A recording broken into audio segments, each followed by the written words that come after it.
રાજકોટ શહેરમાં હવે બેંકો પણ સુરક્ષિત જોવા મળી નથી। ત્યારે રાજકોટથી આ સમાચાર સામે આવી રહ્યા છે, જ્યાં બેંકો પણ હવે સુરક્ષિત નથી।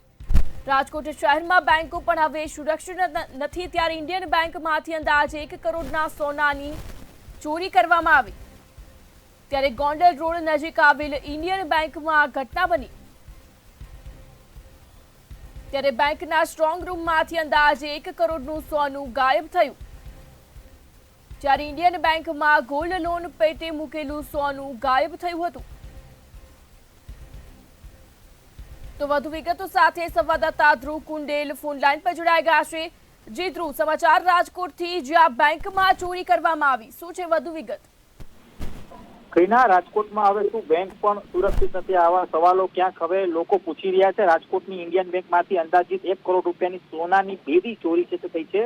ભક્તિનગર સ્ટેશન પ્લોટ અને ગોંડલ રોડ નજીક આવેલી ઇન્ડિયન બેંકમાં સ્ટ્રોંગ રૂમમાંથી 1 કિલો અંદાજિત જે સોનું છે તે ગાયબ થયું છે। ઇન્ડિયન બેંકમાં ગોલ્ડ લોન પેટે મૂકેલું સોનું છે તે ગાયબ થયું છે। માર્ચ મહિનામાં ઓડિટ દરમિયાન ચોરીની જાણ થઈ હતી, છતાં અધિકારીઓ દ્વારા કોઈ પણ પ્રકારની કાર્યવાહી છે તે કરવામાં નહોતી આવી। 3 માસ પહેલા જ પોલીસ સ્ટેશનમાં અરજી કરતા પોલીસે જાણવા જોગ દાખલ તપાસ છે તે કરી છે। જો કે તપાસમાં ચોરનું નામ છે તે મળ્યું નથી અને તેના જ કારણે હવે જે એફએસએલની જે કામગીરી છે તે શરૂ કરવામાં આવશે।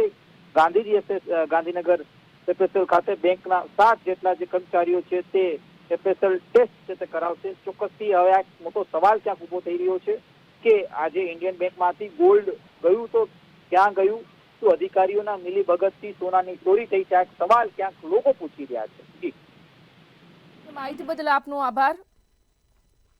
રાજકોટથી આ સમાચાર સામે આવી રહ્યા છે, જ્યાં બેંકો પણ હવે સુરક્ષિત નથી। ત્યારે બેંકમાં ચોરીનો બનાવ સામે આવ્યો, જો કે તપાસમાં ચોર ન મળતા હવે પોલીસ એફએસએલ કરાવશે।